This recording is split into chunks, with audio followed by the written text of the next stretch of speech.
All right, so we're here today, and the topic is the Veterans Administration and veterans. And I've got a daughter of a veteran who spends a lot of her time, working with her dad and taking care of the things he needs taken care of. It's my good friend Jackie, since we were kids. Hello, thanks How are for you doing having today? me. I'm good. Good. So we're gonna delve into. We've got some questions that I got online, and we're gonna delve into your dad, his past, your past, and all the things that you end up doing because, well, pretty much dudes stink at taking care of themselves. So if you weren't there, your dad would be in big trouble. And so tell us a little bit about your dad's situation. Like, what's his health situation? What's his background? Well, let's start at the beginning. Okay. My father is a Vietnam veteran. He served with the 101st Airborne Canine Dog Division. Basically, he went to Vietnam in 1968. He enlisted. He was not asked to serve. He enlisted or drafted. So he began his service in 1968. Vietnam only allowed 2 terms, or 2 years. 2 tours, right? Sure. Today, I believe it's 4 or It's more. way but extended. Those guys are way overburdened. Yes, nowadays. way overburdened. Right. But back in the Vietnam days, they were seeing so much combat that they found that mentally they couldn't handle more than 2 years. So my father started the process for the PTSD long before he started having the issues with his legs. Okay. And he was getting help. He was in counseling. They are great about these things today. They do have resources. He went to group therapy with other guys just like him. He spent a long time getting to know why he ticks and what makes him who he is today. Now, how about because that's like a not visible injury that you've got. Are there people out there that are scamming that system? Or they're claiming big things that aren't going on. I mean, that's a touchy one because I that's one that, like, in my mind, you just roll with the punches on that one, and you just suck it up and take care of that guy. If he served and he's got the paperwork for that and everything else, you just immediately take him at his word for he's feeling anxious, whatever he's got going on. Right. Well, okay, but yes and no. I mean, it's just like any other. It's just like any other social medicine. You do have the people who will take advantage. And this is something even my father and the other vets that he knows get really angry over. What do you mean you're 100% disabled with PTSD? You never served as a combat vet. Right. How is it that you got that status when you never saw combat? Sure. Okay, and the reason that makes those veterans so upset, is because how are you in the same boat as me when I saw hell and you didn't? Some of those vets know where you were at if you just tell them, what division you served in and then what year you were there and that kind of stuff. And they'll be like, well, you were nowhere near. And my father's one of the first ones that'll tell you, okay, well, you were in Japan during Vietnam. You don't know anything about Vietnam. So, the problem with the people that apply for these things that don't really have any combat or that money is now being pulled away from a guy who does have those issues. So the VA doesn't discriminate that way. They don't. You have to check the boxes. That's why I'm going to pull this out here. Sure. Just so that your viewers can get kind of an idea. I printed this double-sided. This is your average.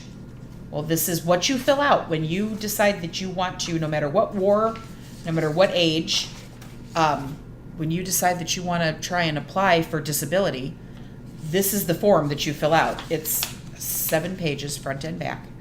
You have to have help. The nice thing is that most of your legions, your American legions, have people that will actually go and sit in trailers in mall parking lots. Okay, so when you say that they're the American Legion, I mean, that's been a bar like that. It's a bar. Okay, so your VFW, are these your volunteers? Legions, they're volunteers. Volunteers, and they're just like, hey, do you go into the American Legion, you say, I need someone that's volunteering to give me a hand with somebody all this. has to help me with this paperwork because I don't understand it. They have people that will do that. I can't, my mind is boggled by, you can have this much paperwork, not somebody who's paid a job to do, and you're handing it to someone who's got PTSD. You've got someone who's literally got problems going on in his head. Yes. And you're like, here's a bunch of complicated paperwork. Fill it out. Have at it. Let's see what happens. That's great that the American Legion has. So, yes, the Legion, there's the one nice thing for the veterans is, well, not the one nice thing, but a wonderful thing is how many people will step up to help them. Your legions, your VFWs, Gary Sinise's got that wonderful veterans program that does so much that you don't even know about. The Wounded Warriors. That's what it is. Okay. Yeah, the Wounded Warriors Project. There's help out there. The problem, you have to know that you need help. I like to say, crazy people don't know they're crazy.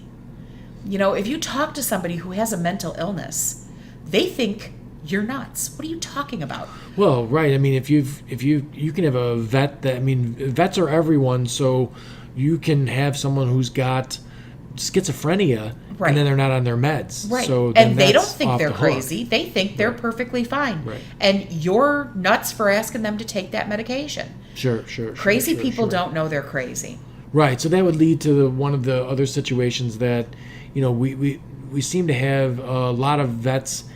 And that's a tough one, too, because nobody's checking their credentials when there's a guy with a sign on the street and he's got the green coat on and he says he's a vet. Vietnam he's got veteran. The patches, everything else. But he might not be. He might You can be buy those patches anywhere. You can buy a Purple Heart at the VA. Right. Right at the PX. You the magazine, go right in the catalogs come, because my name is the same as my father's, for medals that you can. Sure. I think the idea is that you're replacing the medals that you have. Exactly. But a scam artist could totally do that. But in your opinion, if you're an actual vet who served, there's enough fail-safes there that you really shouldn't be living on the street. There should be somewhere for you to be. There should be. But a lot of these guys won't take the help. People love to say, because they don't know. They don't know any better. People will say things like, well, why are we throwing money at, this when we've got vets on our streets that are homeless and not getting help? I can tell you through experience, most of those guys are out there on the street because they don't want help. Right. I mean, there's the not wanting help, and then you add in the PTSD, and then whatever other maybe mental deficiencies they've got going on. Some of these people just feel more comfortable. They don't want to be told what to do. They don't want to be. They don't want to be bothered. They don't want the government getting involved in their life. They don't want to, be forced into any situation that isn't something that they want, and they have the right to that. Okay. I have been told on multiple occasions, because even with my own father, we struggle. He has PTSD. He has mental health problems. He's got a degenerative nerve disease that is affecting his cognitive skills. His brain is not what it was 15 years ago. And I will pull my hair out. He's taking his entire life savings and giving it to some shyster who's calling him on the phone. Right. How do I stop that? You can get into that? The gold thing, yes. right? Because they prey on people. They prey on people. You watch 5 hours of frightening news about the brown people coming to the country, and everything's going to go to hell because this guy's president or that guy's president, whatever side it's on. And then this guy's convinced he needs to spend $100,000 buying gold, which he never receives. I mean, your father went through a situation. We went through that exact situation. Right. Here's my father. Now he's at home. He's in a wheelchair. He's not able to go out unless I take him out. I'm young. I work. So during the day, he's got caregivers. They will come in, and the VA. My father is over the 70%. So the VA paid for. Now, you have to picture this in your mind. Here's my dad. He can't walk. He doesn't live in a handicap accessible house, so all the counters and everything are high up. Sure. Everything that he's doing, he's trying to do as a disabled person living in a regular person's world. And the VA is willing to give him 12 hours a week of service. Oh, wow. 12 hours. A week. A week. Now, does anything... yeah, because like Medicare, and he's old enough... 12 hours a week. That's it. That's all he can get. Wow. Unless you fill out the second one of these forms. Okay. Like with my father, we filled this out and turned all this in, and he got his 70% disability because of his PTSD. They wouldn't even recognize the nerve disease. Can't be proved. Can't prove. So then, did he get more hours of care then? No. We went through. He got his 70% with PTSD, but so that he wouldn't keep fighting with them, they told him, because you can't work anymore, we will give you the money as if you were 100%. But we're only going to give you the 70% status. But like I said before, that worked because you don't get denied anything if you're at least above 70%. The guys that are below 70%, they get denied stuff all the time. Wow. So here's my father. He can't walk.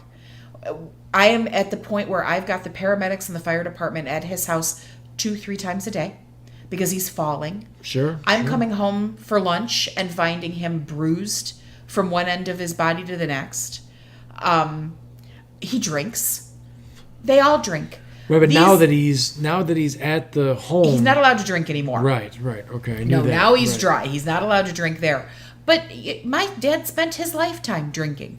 They all do. They come back with these horrible visions in their minds, and the only other people who understand are other vets. And where do you find other vets? Yeah, at the VFW, the VFW, or the Legion Hall. Right. So they all Besides go there. the fact that every single person, like I think the first thing I'd want to do if I was hanging out with your dad is give him a beer. And everybody wants to. Right. Everybody wants to give Bruce a beer. Right. The problem is that Bruce can't walk. So if Bruce has too many beers, he also can't transfer himself from his wheelchair to his bed. Right. And then he ends up under it. No. Yeah, and sure. this is where I struggle, because my friends are all like, "Oh, it's Bruce. Let's give him a beer." Okay, no, he can't have that because it can be very dangerous for him. Absolutely. To be inebriated. Right. So, but unfortunately, because he's considered an alcoholic, which is, by the way, one of the biggest symptoms of PTSD, well, now the VA is, he's an alcoholic, so we can't help him. Okay, but you made him an alcoholic. What do you mean you can't help him? Right. And that is a circle jerk that you will go back and forth with the VA over things that it's like, well, of course that's what's going on. Think about his service and the symptoms of what has happened to him. Well, but, they can also say that he drank and his cerebral cortex is bad because of his drinking. Okay, even so, he drinks because of his service. Right. There's definitely round and round you correlation will go. Between, right. And it's the VA. Unfortunately, they have the money and they're going to outlive him. And that happens all the time. They will throw money at these vets. I learned later that that's kind of what happened with my dad. They didn't ever want to say that even though we have absolutely no history of Parkinson's or cancer or spinal problems, and Agent Orange checks every one of those boxes, he can't walk today, but they don't want to admit that. But they'll give him the money because they know, well, he's only going to live maybe 10 years. And then we don't have to pay anything anymore and he's done. Whereas if we admit to all of this, well, now his family has a case.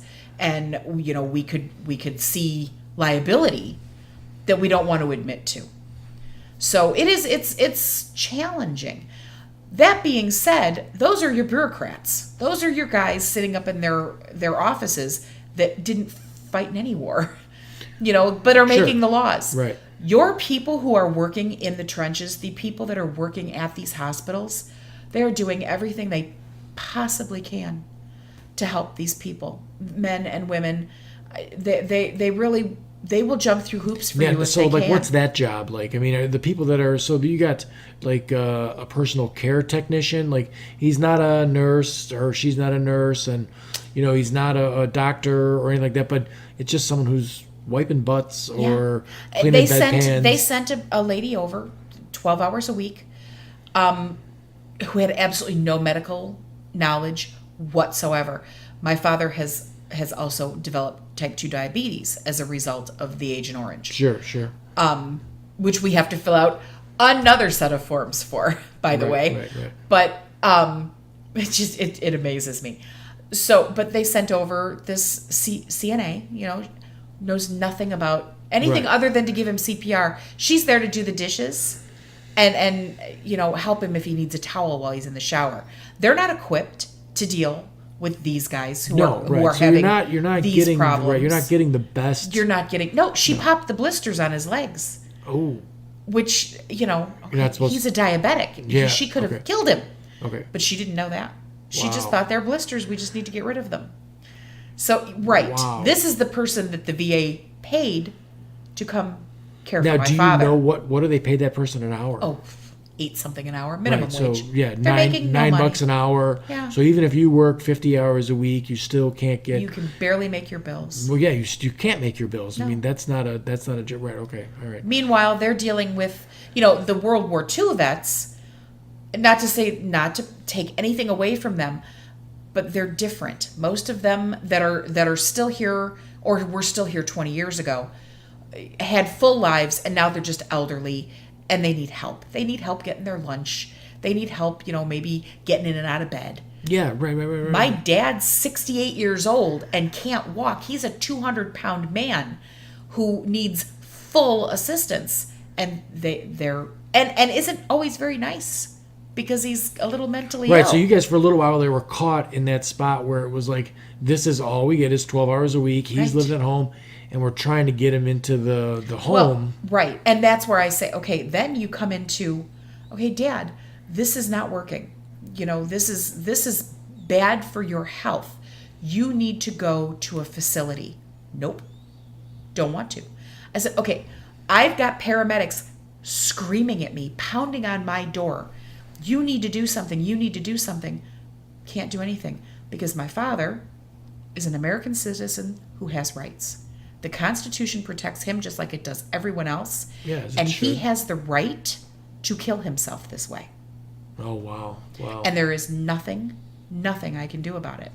Yeah, I mean, guys got to feel useful. They do. And like once you lose that thing where you have no use, like he's not being productive in any way. I don't, and everybody's different. They had to make their own choice, but I personally don't have a problem with someone choosing to be like, hey, I'm done here. This is all I can do. So well, and he wasn't even. I mean, he just didn't want to leave his home. This is my home. This is where I want to be, even though it's dangerous and we're hurting ourselves there. But unfortunately, I had no power over that. That's done. Those powers were taken away back in the 80s. Now, was part of the not wanting to leave his home, like, did that make him... I can only, like, put someone that's an elderly person that doesn't want to leave living in their own home because now they feel like they've given up or, like, it's now out of their control, everything that's going on. I saw your dad when he was living in his house.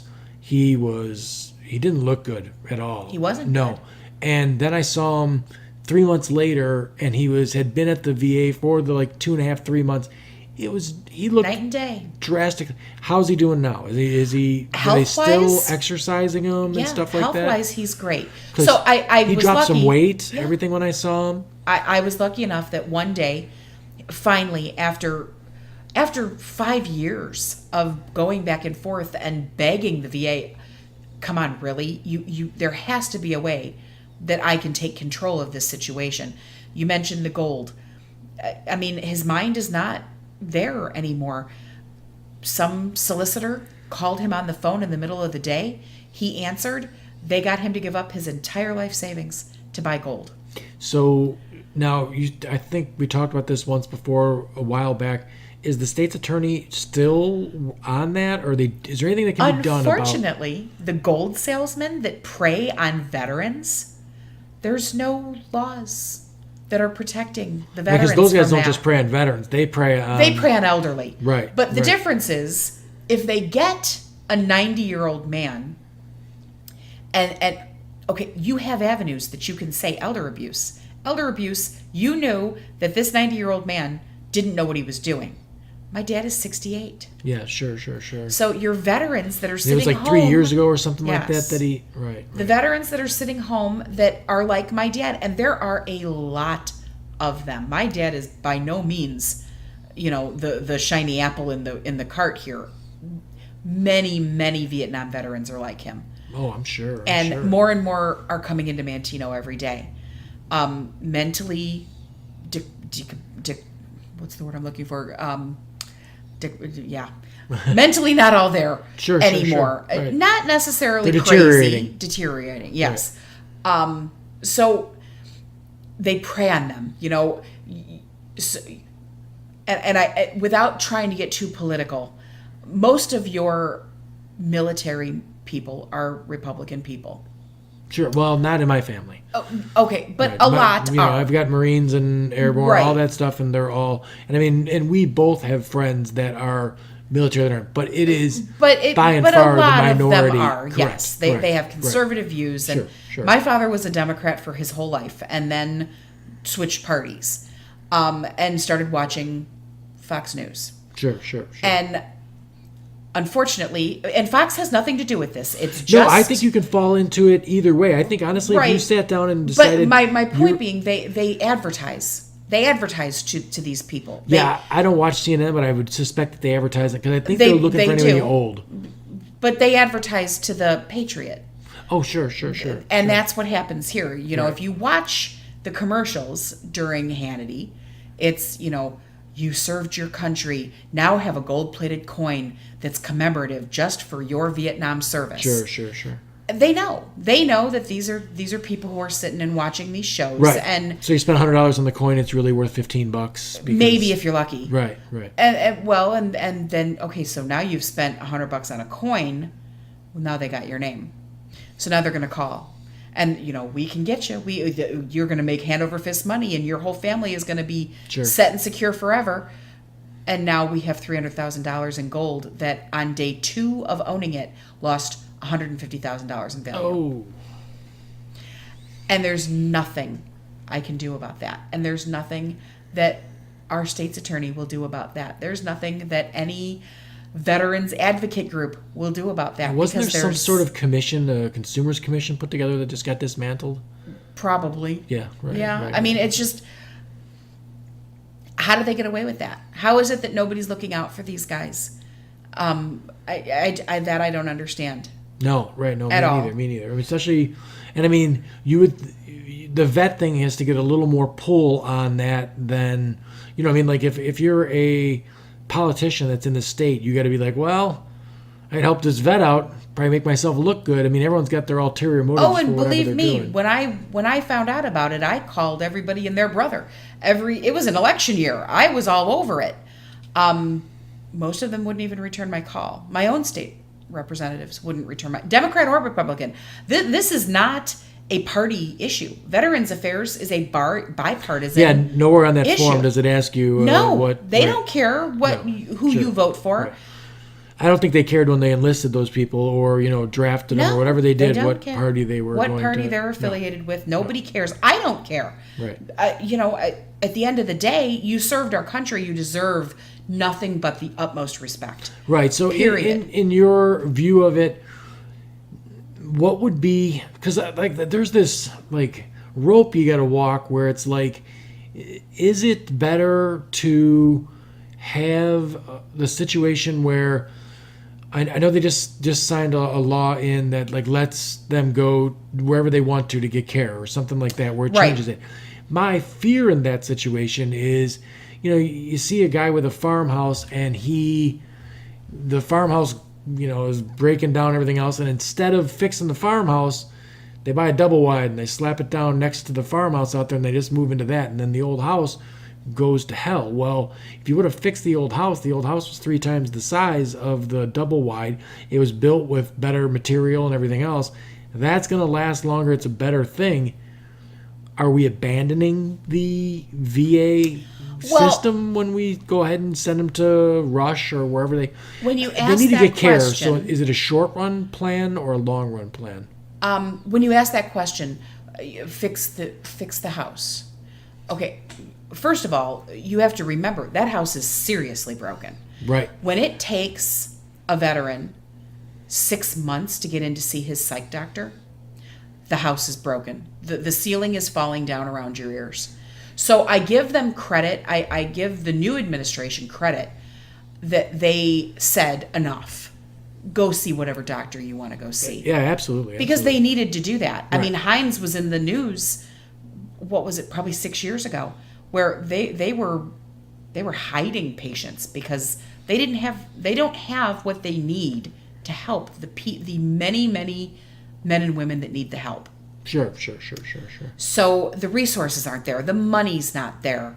One of the biggest pet peeves I have is it's an election year, and I don't care what party you're with. I don't care if you're Democrat. I don't care if you're Republican. I don't care if you're Obama. I don't care if you're Trump. I don't care who you are. You are going to grab that guy in a wheelchair that has that vest on, and you're going to say, veterans, veterans, veterans. And you're going to tote all about how you're going to do right by veterans. Sure. And then Toby Keith is going to take the stage and sing a really cool song, and everybody's going to wave a flag and America. Right. And you know what? Nothing happens for the vets. Right. And nothing has changed. Obama didn't really do that much for our vets. And I haven't seen any big changes in the 2 years since Trump's been in office. It seems to me that the best solution to the problem is stop sending these guys to places that they don't belong in the first place. Amen. And any vet will tell you that. Any combat vet will tell you, we don't want to go to war. No. Because war is hell, quite literally. Right. Don't do that to our kids. Right.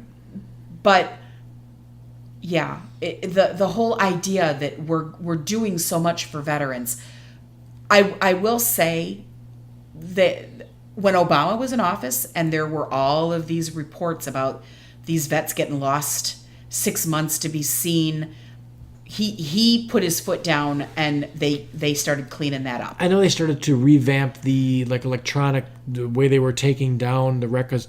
There were just piles and piles of records that they had to. Right. It was a paperwork they nightmare. needed to streamline and they needed to do better. Right. So they started doing better. Right. So all of them have done something to. Yes. You know, when we say stuff like Obama this or Trump that, those guys just signed the thing into law where it's the Congress and whoever else. It's your state rep. Right. It's so if you're somebody who is involved with a vet, your best thing is to go ahead and call your senator, call the guy that's coming to your door every 4 years, knocking, asking for your vote. Yeah, right. Yeah, that's your guy. And if that guy's not answering, and that's happened to me in my own party.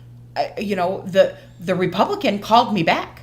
The Democrat, I never even got the phone call. And he's a vet. Right. Wow. So, I mean, it's like, wow, you don't even call me back? I have a major problem. We live here in your district. And I didn't even get the courtesy of a phone call back. So those are the guys you have to remember. And that's why it's so important to vote. You have to vote.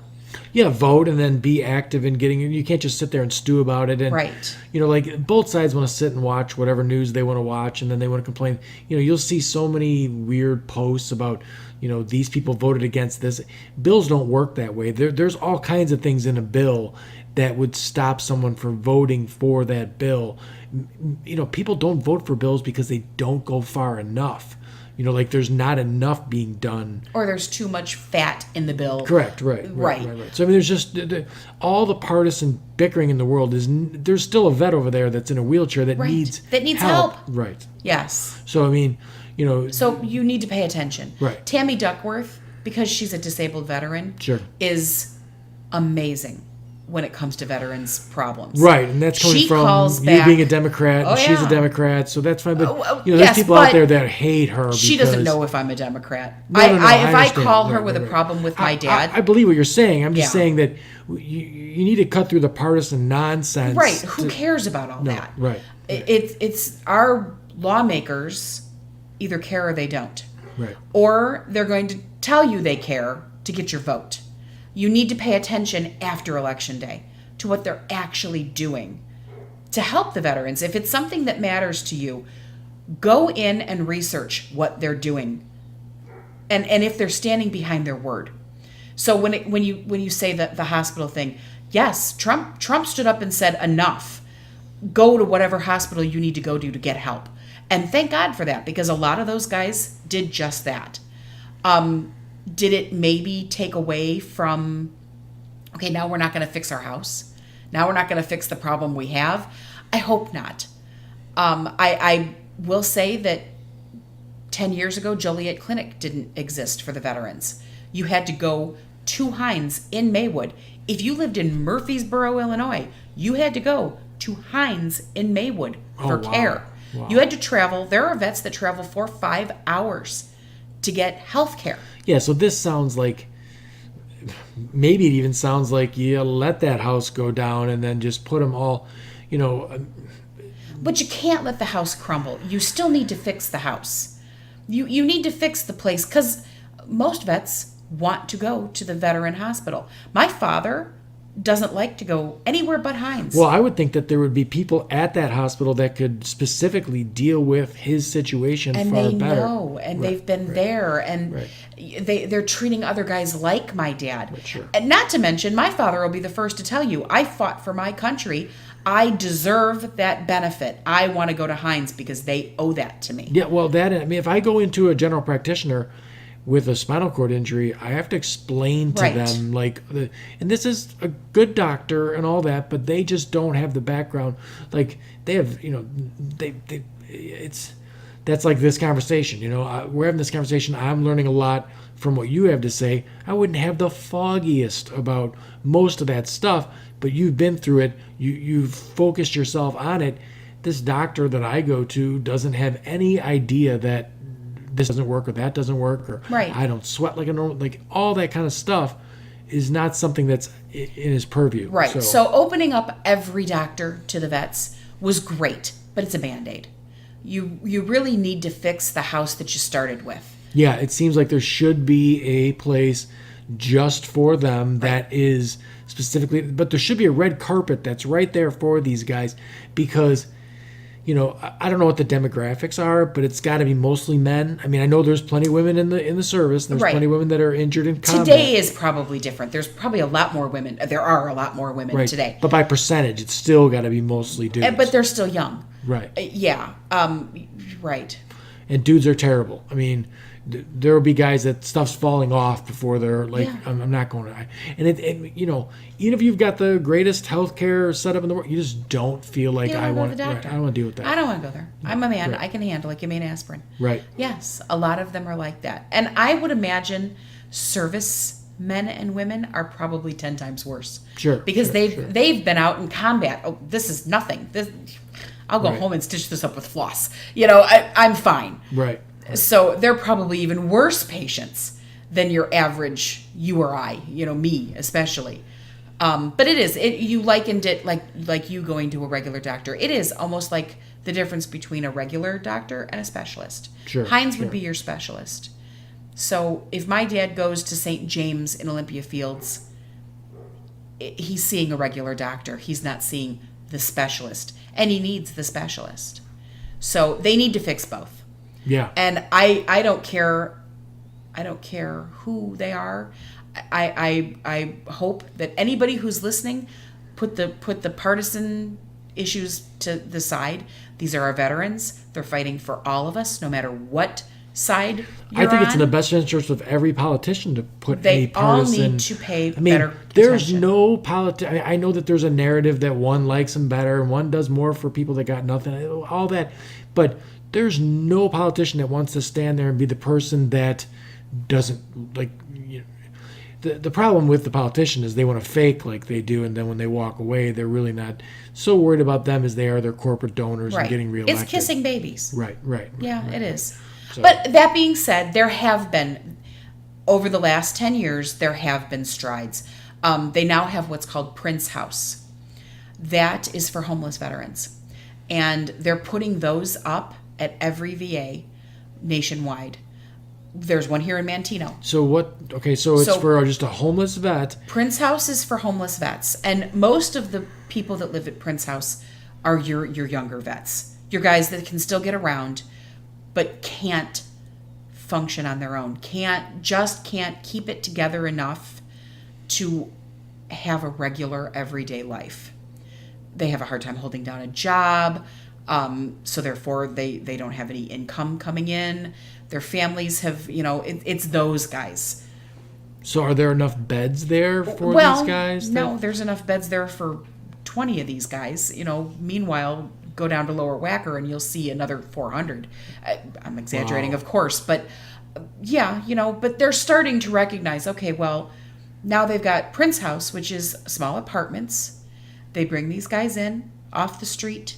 They give them a warm bed. They give them hot meals. They try and re-establish them into society, relearn all of the things that mentally they just can't hang on to anymore. So that is a huge stride. That is something that our whole country should be proud of. You want to talk about things they're doing for the vets, the homeless vets? They're doing that for homeless vets. And it's not a lot, but it's a start.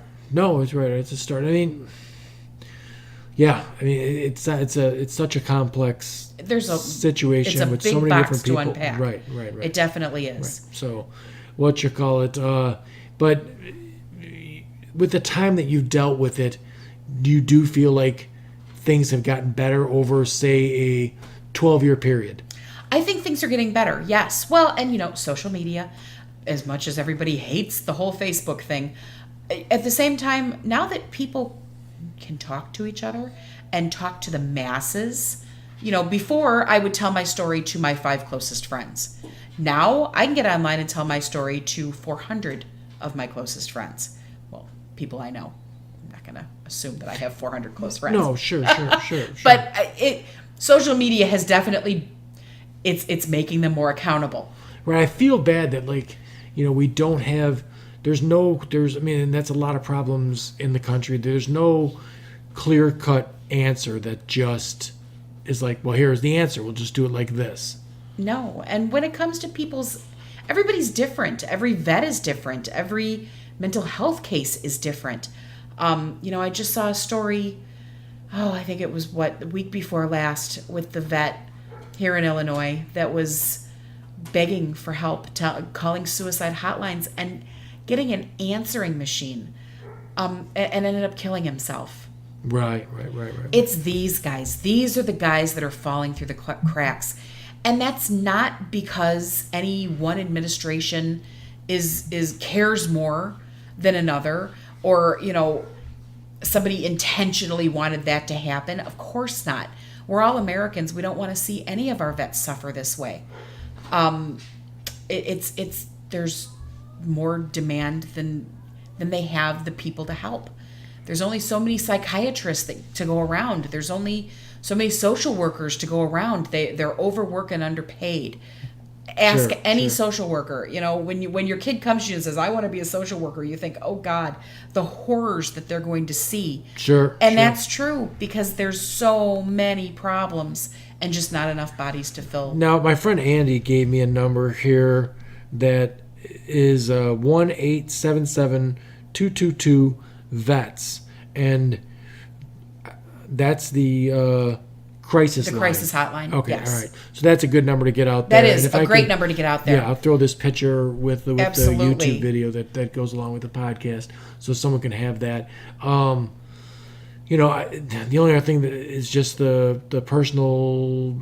I would venture to guess that a lot of vets get pretty hard to deal with their family, like where people don't want, they don't want help, they don't have problems in the first place, but then when they do, and then some of the people that are around them don't have the patience for it, causes a lot of grief in between the family itself.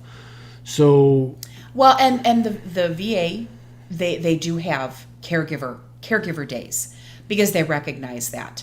When my father was at home, he's very short-tempered. He's not a friendly person. He can be absolutely awesome, but there are times when he's not. And he was talking to one of the nurses at the VA They had given him some home health care, like to take his blood pressure at the house, and so he doesn't have to go to the hospital to have it done all the time. Because again, they are trying to make this better. So now they'll do things over the internet. They sent this machine to him, and every morning he needed to hook up to it and take his blood, and a nurse would get on the phone with him and tell him, okay, Bruce, this is this, and you have to be careful today, and take this pill. So they're imagine helping. if you're dealing with the PTSD and that, like, these are the things you got. Like, you got more responsibility. Like, yeah, no, he was terrible at it. He never used it. Right. They would call me. Your dad didn't check in this morning. Well, no, because he doesn't think he needs it. He doesn't care. He's fine. He'll tell you as soon as things start getting rough. Just give me a gun. Yeah, okay, no. Oh, good Lord. No, I'm not going to just give you a gun. It doesn't work that way. Sure. But to him, he's like, I'd rather be dead than living like this. He's 68. He's young. Right. How's his morale not like? So I know when he first got to the home over there, he wasn't thrilled. Well, so he finally said, like he's it's time. I need to go. So of course, being his daughter, I jumped all over that, and I had a really hard time getting him in. Here's a veteran, a combat veteran, who has definite over 70% disabled because of his service. Right. Has all these problems physically. We've got letters from the hospital doctors. We've got letters from the VA doctors. His psychiatrist wrote letters, and they didn't want him because he has a history of drinking alcohol. Right. And I fought, and finally I had to agree that he wouldn't be allowed to go out and drink alcohol. And they take them. They'll put these guys, all of these alcoholics, they'll put them on the bus and take them to the Southside Irish Parade and then tell them, if you drink, you're going to get kicked out. Oh, good Lord. Okay, right? Hello? Right. So for you, it's got to be like the goal to get there is to get there because you've got a bad situation. He's by himself. He's getting bruised up. Yeah, he's falling. It was bad. Right, all the time. He needed help. He needed help, and help that I couldn't give him, and that we were beyond the 12 hours a week. So he gets there, and I will say, within a week, he looked 1,000 times better. A week, yeah, because I didn't see him for a couple of months, and I was like, man, you're a handsome man. Look at you. It's amazing he's a diabetic. It's amazing what a good diet and a little bit of physical activity, taking your meds. I would find his psych meds on the floor at the house because he'd drop them. He's in a wheelchair. He has no way of picking that little pill up. Sure. So, the cat was probably taking his drugs. It was terrible. But now he's got a nurse who stands over him and gives him his drugs and gives him his insulin. And they go to the, where they eat and the canteen. The food is absolutely dreadful. That is where our politicians should be ashamed of themselves. The food? The food. The one thing. Is it at least healthy? Oh, I wouldn't. It's slop. Oh. I mean, it's if you've ever seen the movie Oliver, more porridge, please. That is what it is. It is absolute garbage. So how does that work there? Like, somebody here. Well, that right, but I meant like if you have somebody who's listening to this podcast and they're like, you know what, I'm just living my life, collecting my paycheck, watching Dances with the Stars, doing whatever I'm doing. I could take one day a month or one day a week and go do something. Can someone bring food to the... Right. They can't because there's so many different dietary restrictions. First thing they told me when my dad was admitted, you're going to want to help these guys. Don't ever give them alcohol and do not ever give them food because you don't know what their medical... So that was one of my concerns with your dad. Like, he looked so good after he was there. Sorry, he's eating what you said, slop. That's terrible. Garbage. But I felt like, well, at least they got him... He's probably eating healthier than he was eating at home because... Oh, yeah, at home it was pizza every night and ice cream for lunch. Yeah. So he did look so much better. Oh, yeah. But, so, he isn't... I was worried he was going to find a workaround. You know what I mean? Like, he would They have a workaround. Oh. They can go to the commissary and pay for food. Oh, okay. Well, and then then he just buys junk food. He can go buy junk food all day long. They've got dietary restrictions, but they don't check into what you're... And this is where I'm saying that the bureaucracy, the red tape is ridiculous. So they're feeding them garbage.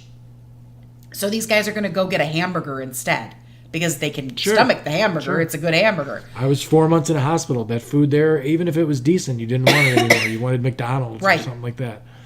So here's my father who still has blood sugar levels that are over 400. And I'm like, well, how is this happening? He's here. Well, he's going and having a milkshake and a Starbucks coffee every day. Yeah, well, that, right. Well, why are you allowing him to do that? We can't stop him from doing that. Your father has rights. He is protected under the Constitution of the United States. Yeah. Like, well, isn't he here so that you can manage those things? Nope. We can't make him do anything. If he wants to go eat a burger every day and he's got the money to pay for it, he can do that. Okay. So, I mean... So, again, now it's on the family. I don't want to see a guy that's like... He's not in prison, so he's got his rights. It's exactly. But he could just go get whatever he wants. He can go have whatever he wants. No, and the diabetes. So all props to him because he's been doing better. Because I cook for him every day. Oh, wait a minute. I bring him food. And that's okay. And that's okay because he's my father. I know what his dietary issues are. I don't know what his roommate's dietary issues are. So I can't cook for both of them. Right. But I can cook for my dad. Okay. So luckily... So is it up to the individual vet what he eats and what he doesn't eat then? I mean, like, if you showed up with a thing of lasagna, could his roommate just have some? He could, but they're going to yell at me. Sure. Okay. Because, John can't have that. Yeah. That's not good for John. You can bring it for John and he can choose to eat that, but we're telling you, John could choke to death and then that's on you. So how much, on a percentage, what would you say, like, the percentages that your dad's eating the food that they're serving there versus stuff he's getting from the commissary or stuff that you're bringing? He will rarely ever eat the food that they're serving there. The food that our tax dollars are paying for, they don't eat. And he's not alone. Any of those vets that aren't catatonic and have to eat what they're feeding them, they're not eating it. Most of it. Yeah, I mean, there's a thing, quantity of life and quality of life, and if you can't have the least we can do for our veterans, for our disabled men and women who come home and need this help, the very least we can do is give them edible frigging food. Right. How is it that how are they getting away with this? No, I hate that. And listen, I've seen what they put on those plates. Even the nurses there are like, we won't eat it. We won't touch it. That's not food. Wow. That's medical waste. It's disgusting. So, but lowest bidder. That's a government bid.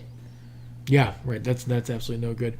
Well, I have some questions that came from, social media, and I think that we did a pretty good job of kind of hitting on a lot of it just to begin with. We were all over the map, I'm sure. We were all over the map, but I'm gonna kind of just bust through them really quick. Anthony said, "How do we help mental ill PTSD vets that are not seeking help?"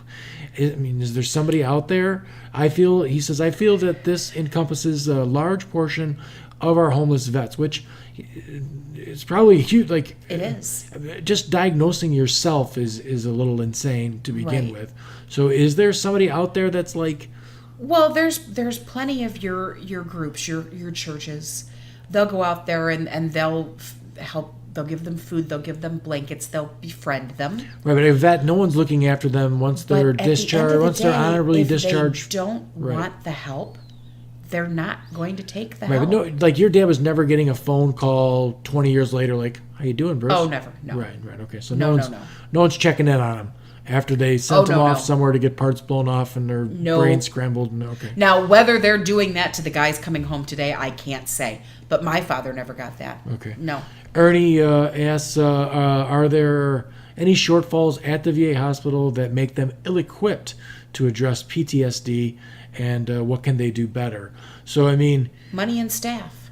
But they need better. They need more doctors. Do you feel the staff's qualified? Oh, God, yes. Yes, okay. The staff is wonderful. You know what? These people put up with what they see every day, and like I said, these guys with PTSD, they can be nasty, mean.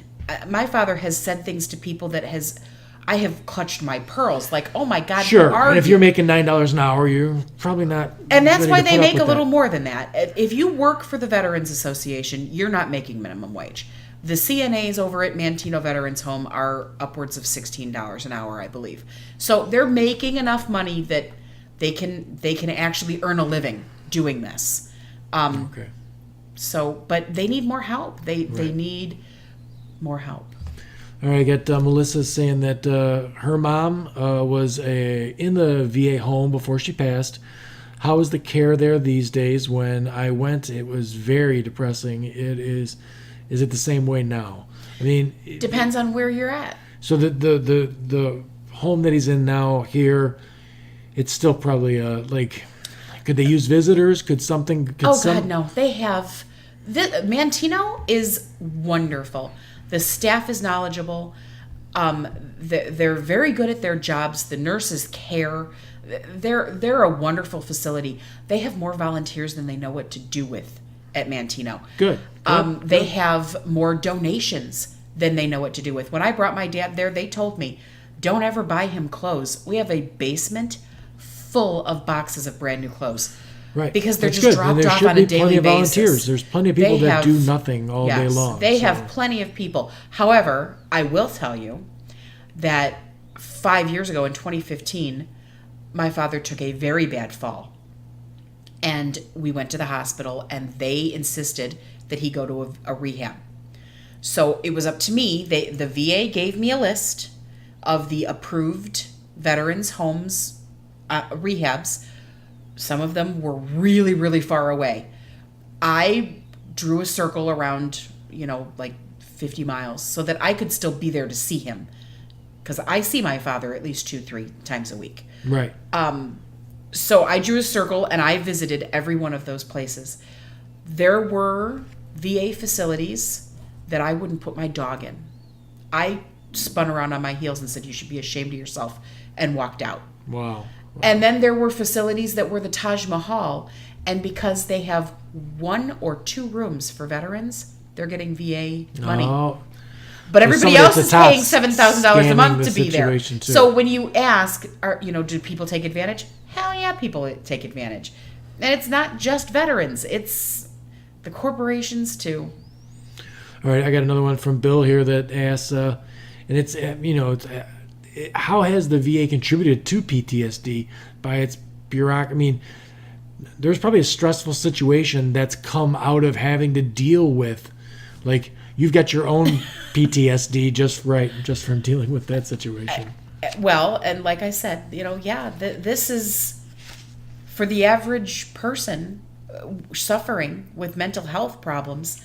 This is a lot to know. There's a lot of information. This type is like an 8 font. You could be a person that's not a vet, have be in a earthquake. You can you can fall really bad and be completely afraid of that situation again. Right. That's post-traumatic syndrome. Exactly. Yes. Right. So I would say that, it's just like the IRS. I'm sure that the intentions were good. I'm sure that they have to have this because they need to make sure that the guys that deserve it are getting it. Absolutely. But kind of like taxes, it's like, well, okay, do we need, a book of 7,000 rules for taxes? Right. Probably not, but that's where we are. Now Brian here asked one that I'm not sure if this is a perception thing or not, because of all the vets that seem to not want to have the care, but why does the VA seem to dismiss a vet who seeks treatment for PTSD? Is that a thing now? That's not a thing to my knowledge. Okay. If a veteran truly has the records in his service to this country that back up PTSD. Right. I don't want to dismiss Brian's question, but it seems like PTSD is something that's right on the dashboard of what's going on here nowadays. It's their biggest issue. It's right. It's their biggest issue. So, saying that they dismiss a vet seeking treatment for PTSD or any other service so quickly when they are begging for help at their times. Service record has to show that they got that as a result of their service. Right. So because we're trying to weed out somebody who's just... Right. If they were a veteran and their house burnt down and they lost their family, the VA is not going to pay for their PTSD because they didn't get it while they were serving. Right. It has to be during their service. And their military service record has to show that. Right. Now, Christopher asked a question here, and it's a really, really long one, and I think that we covered a lot of it, like, the differences between the administrations and stuff like that, in your opinion, not much has changed really through Trump or Obama. Like, no. It hasn't, like, that hasn't made a difference. They've both done good things. Honestly, I think if you're, depending on what news you're watching, they're going to look like they're doing a better job. That they're, maybe one's better at, like, telling you how good of a job he's doing than the other one was doing too. They all make giant campaign promises. Right. They say things that they know are going to get them elected. And the proof is in the pudding. And I can tell you, you don't just have to ask me. You can go into any veteran facility, any hospital, and grab any nurse. And all of us know the nurses are the people that run that show. I mean, they do, any hospital. Right. Ask any nurse, ask any doctor. Have you seen a huge difference in either administration? And they're gonna laugh. They're gonna, yeah, no. Sure. Well, in Christopher's question here, there are some things that we did not hit on, like drug addiction. I mean, is there special help for a veteran who, the Vietnam guys, a lot of those guys, there was a couple studies that I saw, because those guys, there was access to heroin. I know that in Afghanistan there's a lot of access to heroin and stuff, and I know that there are a lot of vets that come back addicted to drugs.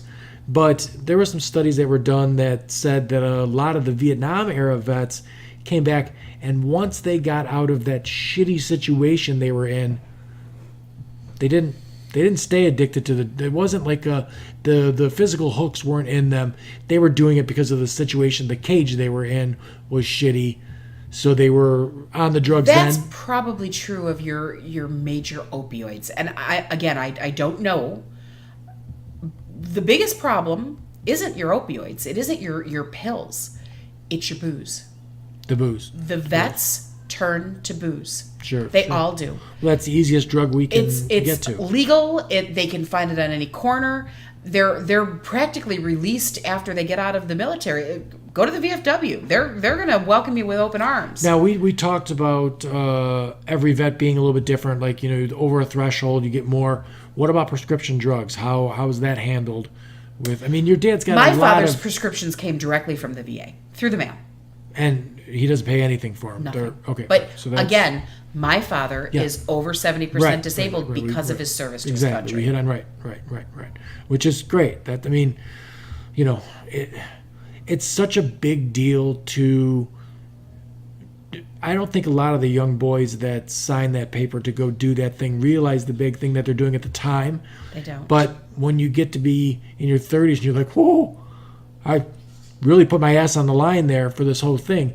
So I don't, it seems like your government should, if you answered that call, you should not have a problem getting your prescription drugs or care or anything like that. No, if you answer that call, there are certain things that you should just get, and that's all there is to it.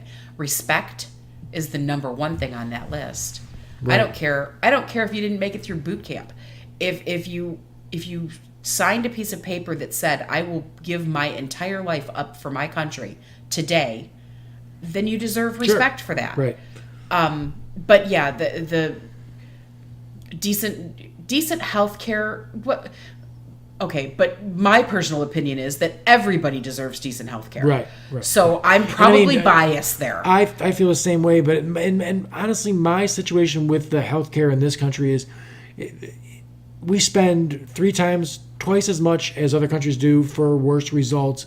And if you're a person that buys insurance, you buy insurance so you group yourself up with a bunch of people and you can get a better rate on health care.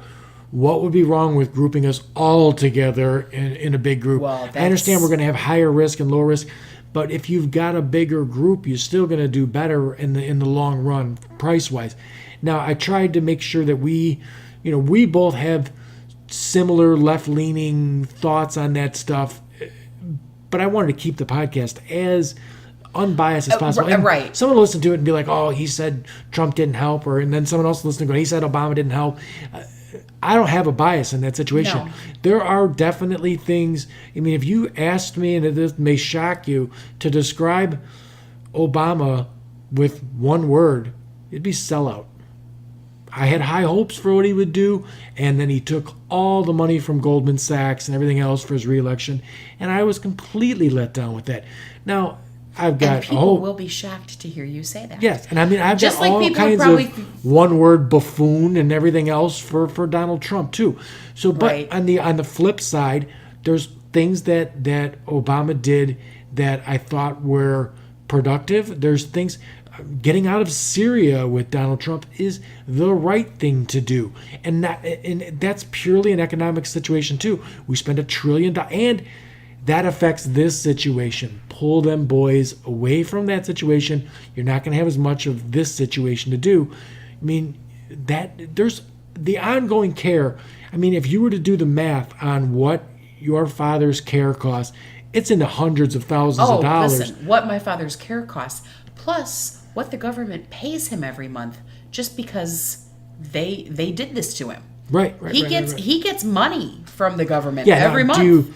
Do you feel comfortable saying like a ballpark of what he's getting a month? Because it's okay, but you told me, and it is like it's substantial. He gets almost $3,000 a month, right? Just from the disability, and that's the cash. That's cash. That's on top of the facility he's in and all. So I mean, he's well taken care of in that situation. Well taken care of. If they never would have sent him in the first place, and there's plenty of Vietnam vets that will tell you we had, and the ones that I've talked to that were combat vets will tell you we had no business there. If you sit and you look at a Ken Burns documentary on the Vietnam War, you will come away with what were we doing there again? What were we doing there? So we spent all this money, killed 58,000. That war, 58,000 American boys died. It's like 5 or 6 times that. It's like 300,000 Vietnamese people were killed in that war, so that we can keep footing the bill later in this situation, which makes no sense at all. It doesn't make any sense. So war is definitely not the answer. Well, it might be the answer in some situations, but in these situations lately, it seems like the last war that we belonged in was World War II. The rest of them were over there policing the rest of the country. Right. So I'm all for him doing that. Trump signed a prison reform bill that seems to have a lot of good stuff in it also. I mean, we are number one in America per capita putting people in jail. Absolutely. And we're paying for that too. A lot of money for that. Those people get health care while they're in there. Sure. So, we have serious things that need to be done. Really the problem that I have with it is there is no more fiscal conservatism. You're only fiscal conservative when it's something that it's a different colored person or someone that doesn't have anything to do with what you. It's not frivolous if you need it, but when that other person needs it, they don't need it. They're cheating. However you're doing like that. So the government needs to tighten its belt on things without sacrificing anybody that needs it. You got a kid that his parents have food stamps, but they're born into a crack-addicted situation. That kid, it's not the kid's fault. The kid needs food, so you got to work that out. You can't throw the baby out with the bathwater situation. So and there are things with our veterans that that if they really looked at it and took the time, they could fix. There are definitely there are definitely things. I mean, the money that they're spending, sometimes they spend $2 to get 25 cents worth of. Oh, I think that a lot of the solutions are just to throw a massive amount of money at the problem and then be like, well, I don't know why it didn't go away. We throw all this money at it. And then they never seem to draw the money down because politically it's a bad stance, right? If you have a situation where they're getting all this money and then you're like, well, we better just draw that down to half and then refigure out what we're doing because just throwing money at it didn't do it. I mean, they love to just throw money at it. Right. And the amount of money that it's cost to just with your dad take care of that situation, if it was managed differently, probably could have a better outcome. Yes. In the situation. If they managed it. And most of the families, I mean, I don't know that I can speak for everybody, but being somebody who's been through this for over 6 years and have been through every facet of the VA health system, I can tell you that as a family member, if they would help my father live a civilized and decent life, the money wouldn't matter. Right. You keep your money. Help him. And I would imagine, not all families feel this way, but many. Because you mentioned earlier, how the family, how it affects the families. My dad's been in Manteno for a year. I moved to Bourbonnais so that I could cook for him. That's right. You helped me find that house. And it's a nice house. It's a beautiful house. Yeah. But I moved down here for this reason, so that I could help him, so that I could cook for him. And if I needed to do his laundry, I could do that. Whatever he needed. But he couldn't live with me because I am not a nurse. I am not capable of caring for him in the way he needs to be cared for. So this was our happy medium. You go to the home where they're going to care for you. I'll be close enough to make sure that you're comfortable and you're happy. And that's how we've done it. That being said, I am who I am. I'm somebody who probably takes a lot more beating up than your average person. My father can be horrible to me. Not that he wants to be. It's part of his illness. I keep coming back. I go to that VA at least twice a week, if not more. Sure. I think you have a firmer grasp on not projecting, the things your father's saying aren't due to, how your father actually feels about you. Because I'm sure he's got his moments where he's like, sweetheart, I'm so sorry, and and he'll throw money at it. Oh, what can I buy you today? Because I was so horrible yesterday. Sure. But I feel it really breaks my heart to see that I'm probably one of the only family members that shows up on a regular basis. There are a lot of these guys who have been so horrible to their families that they walk away. Right. Those are the ones I feel like, somebody should go up there and visit them or something, play checkers with the guy. Right. And they have many volunteers that do that in Manteno. That's good. I'm glad to hear that. I cannot speak for all the other places, but Manteno has wonderful people. I mean, I can't say enough about them. Okay. But it's unfortunate because the caregivers do have a tendency to really just get hammered and hammered and hammered. And I'm sure on a regular basis that's got to be... Eventually, a lot of them walk away. They just can't take it anymore. Right. Well, Jackie, I think we covered a lot. We're at about an hour and a half. Oh, goodness. We didn't do bad. I mean, for the first time out here, if there's anything that somebody's got questions on or something like that, then I'll gladly go back in and talk about the VA again. Right. And like I told you when we talked about this, Veterans Affairs is a gigantic umbrella. This is just one facet. This is one line of it. There's so many other things to know. Sure. No, we can only cover what one person's experience. Well, we only have a couple hours. Right. But I will also say, if anybody out there that knows us, wants to get a hold of us, if you have questions or you need help, sure. I feel like the most people that are going to be listening to this are people that are connected with either of us on social media. Right. I'm happy to help. Message. Yeah. Happy to help in any way I can. No, for sure. Most of it is just taking the time to read through all of this and knowing who to go to for the help. Right. Most people have no idea that it's the Legions that have buses out in parking lots that help guys fill this stuff out. Sure. So, happy to help people navigate that if they need it. I would never, in my wildest dream, know that there's volunteers at the VA that are pulling that off. Absolutely. All right. Well, good. Let's wrap it up. I'm so glad that you came out and we did this. Thank you very much for having me. Yeah, I hope people learned a little something about it and walk away with a little more understanding about what we're dealing with today. Sure. All right. Well, thank you. Thank you.